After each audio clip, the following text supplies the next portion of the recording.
Acaban de llegar con todas estas dudas. Pilar Velasco, muy buenos días. Muy buenos días, Isabel Silvia. Morillo. Imposible, Lucía, porque al margen de la discreción, al margen de que sea de ocio y que a Londres se vaya a ver el fútbol y aquí se venga con sus amigos a navegar.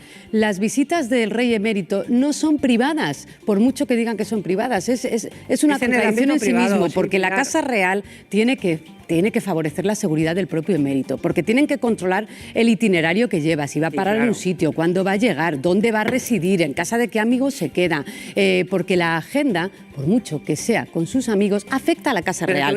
Porque incluso la semana pasada, cuando supimos de este viaje del emérito y decíamos, ¿informó o no a Felipe VI? Es que tiene que cumplir un protocolo. Pues no lo informó. Con lo cual, como no lo informó, como no cumplió el protocolo, afecta a la Casa Real. Pero eso es noticia y lo privado. Pero eso la Casa Real, ¿qué puede hacer? Normalizar las relaciones es lo que ha comentado Prepio. Claro, estamos hablando de normalizar las relaciones entre padre e hijo. Es que en realidad el fondo en Atenas lo que hay es un conflicto entre un padre y un hijo. Pero en Atenas se llama que no reside en España, él es jefe del Estado. Claro, eso es lo irregular. Pero la relación entre padre e hijo la hemos visto en Atenas, en el funeral de Constantino, que yo estuve allí. No en Tatoy porque no se podía subir los medios, pero luego vimos con el abrazo que se dieron y cuando entraron y salieron, o sea, quiero decir que... Pero también vimos durante todo el tiempo del protocolo oficial que se evitaron, No se evitaron, es que estaban colocados en sitios distintos. Pero donde sí vimos que no se miraban fue en el funeral de Isabel II, porque nadie esperaba que se iba a sentar el... En contra de este argumento, vamos a ver, es un señor que, como os he dicho, es justicia y ha liberado todas sus causas. Punto. Es decir, en la justicia, o creemos o no. Y yo no voy a ser quien... Bueno, pero hay la justicia y hay las formas. Y hay formas, como las formas... Déjame poner en la parte, hasta ahí completamente de acuerdo, pero también es un exjefe del Estado que ha decidido fijar su residencia fiscal formalmente, pero residir en Abu Dhabi, muy cuestionable como localización. Pues no puedes venir a vivir a las sedes europeas de la jefatura del Estado, en otras casas reales. Con lo cual, esa decisión sí es del emérito estar en Abu Dhabi y haberse exiliado allí. Y estar ha elegido él el sitio. Porque la inviolabilidad ya no afecta al año 2023. En España tendría que tener una vida como cualquier español, aunque sea miembro de la Casa Real. Pero esto es un tema de popularidad. Es decir, nos olvidamos que aquí los problemas relacionados con las visitas del rey emérito privadas son de popularidad de este señor y esto no se lo podemos quitar. Que habría que comprobarlo. Pero una condena por lo penal, como es en este caso, te cierra muchas puertas a la hora de presentarte a oposiciones públicas, a la hora de acceder a ayudas, el cuerpo docente, por ejemplo, tiene un impacto muy negativo en por supuesto, es un antecedente penal. Que sienta un precedente penal en un contexto, una falsificación, una bandarrada, por así decirlo, que hizo una alumna dentro de la aula. No es que un expediente a posteriori, cuando lo vas a presentar a un puesto de trabajo, lo hayas falsificado. O sea, es verdad que ese contexto de interno dentro del aula, a mí me parece que tiene un matiz. Hombre, claro que lo tiene. Para mí es un antecedente penal, sea lo que sea, que va a nivel reputacional, vamos. No, pero que desde el...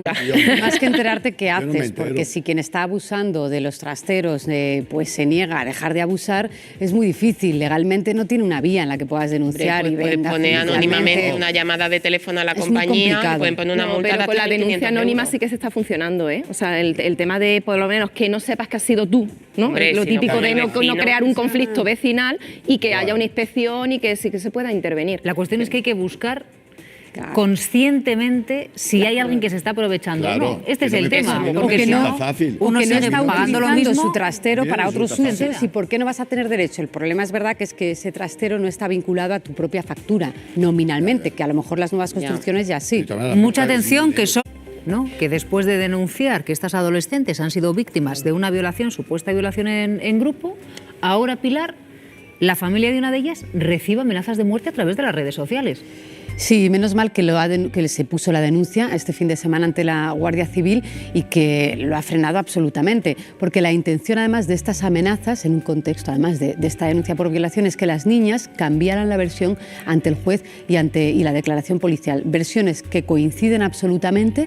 Recordar que cuando se produjo la violación que se ha denunciado fue una vecina, una ciudadana que vio a las niñas el Estado y las ayudó a denunciar. denunciar y efectivamente días después se producen estas amenazas. La Guardia Civil ya las tiene contrastadas y se habían difundido y se está ocupando de ellas. Se van a aportar a la causa porque efectivamente, además de la violación denunciada, esta intención de que cambien la versión se suma y es un delito muchísimo más grave. Ya no se van a poder acercar a la familia y ni muchísimo menos a las niñas. Y si algo me espeluzna, por ejemplo... Solamente avalan efectivamente que en estas se denunciará más o habrá más casos, pero es verdad que la edad es muy preocupante porque no es que bordeen la mayoría de edad, es que están hablando de la mayoría de ocasiones de 10, 11, 12 años, que el proceso esto no va de aumentar las penas, de meter a niños en la cárcel, va de qué haces y cómo educas a un menor que ha cometido una violación con 11, 12 o 13 años, de ahí a que llegue a la mayoría de edad. Yo voy a dejar otro detalle importante.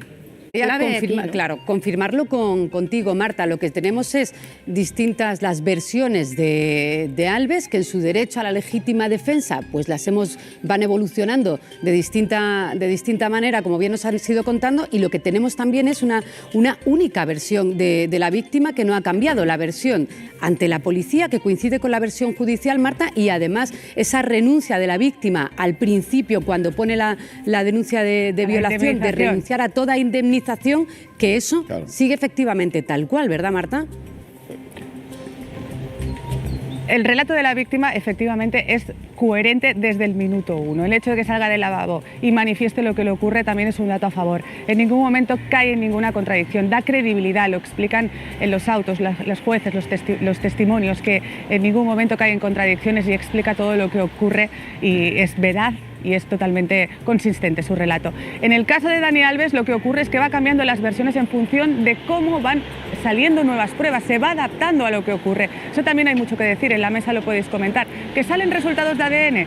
Dani Alves sale y dice que esto ha sido consentido. Es decir, va un poco al paso de lo que va surgiendo y de ahí se va forjando una nueva estrategia. En el caso de la víctima hay una renuncia a una indemnización y desde el minuto 1 ella dice: me han violado, me han pegado y me han insultado. Y eso no cambia en ningún momento. Elena, por lo que estás contando y el relato, es que da una sensación de vulnerabilidad y de rabia, discúlpame, que supongo que la Guardia Civil, ante la policía, ante quien Guardia Civil, al serlo rural, ante quien has denunciado, son del pueblo, de la localidad. Por eso estoy con Euprepio, si lo has denunciado o si lo piensas denunciar a una instancia superior, porque no sé, como bien hace Silvia la referencia a la mimetización de esa película en la que, de Asbestas, estamos hablando los agentes, claro, de Asbestas, muy premiada de los Goya, de que los agentes también viven en el pueblo y permiten pues un caso de maltrato, una discrecionalidad son 15 denuncias como esta. Son de algo muchas, prácticamente. con un Elena acoso ha arriesgado fondo. su vida. Euprepio, no es una pelea por unas lindes entre dos vecinos, es un caso de una mujer, Pilar, Elena, es que está aquí yo denunciando creo que el elemento, a diferencia de violencia. Las culpas del ejercicio. La clave no, pero yo lo planteaba si han llamado a la policía municipal o han llamado a la seguridad, porque es verdad que los camareros de cualquier restaurante, incluso en una discoteca de ocio, bueno, si tienes seguridad privada sí, pero en una cafetería, en un restaurante no tienes seguridad privada. Claro. No es casi seguro meterte, que un camarero se meta a mediar en una pelea, pero efectivamente tiene que haber reacción del restaurante o del bar y no hacer como que, bueno, aquí esta pelea ha tenido lugar aquí y me despido. Bueno, tampoco es que los camareros pueden hacer mucho, ¿eh? No, es decir, más no que tienen llamar ninguna a posibilidad seguridad. de defenderse frente a este no tipo de actuaciones.